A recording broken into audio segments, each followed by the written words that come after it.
l'espace d'exposition tel qu'il existe aujourd'hui ne s'est instauré qu'au XIXe siècle. Avant cela, une grande part de l'établissement était occupée à l'étude, aux livres, à la pratique. Le musée. Le musée, c'était l'académie des arts chez les anciens. Les anciens. Les Grecs. Le musée appartient à ma famille étymologique. Musique. Qu'est-ce que nous apprend la musique? Ce mot est emprunté au latin, musica, art des sons. Emprunté au grec, mousaki, de musikos, qui se rapporte aux muses.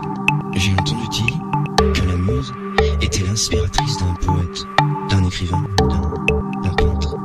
Un personnage qui lui donnait l'inspiration.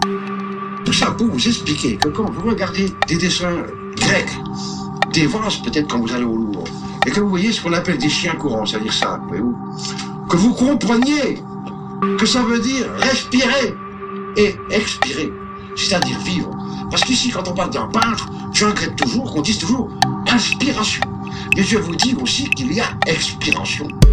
C'est ça, ma langue à moi, la langue de la Frénouge, c'est que nous respirons ou que nous expirons. Expirer et respirer, et expirer et respirer, ben c'est ça, vivre.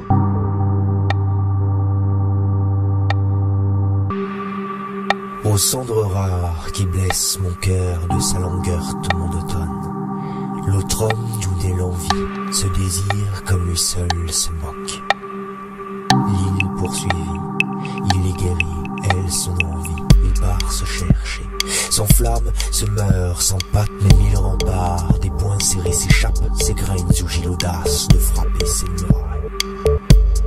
Écoute bruisser le vent, guéris tes promesses, il ne met plus de points, ne pose que des pas, foule-les d'une à une, de l'une à l'autre, soleil ou l'une remplace en l'autre. Tu marches sans craindre, dépose et crois tes pas, de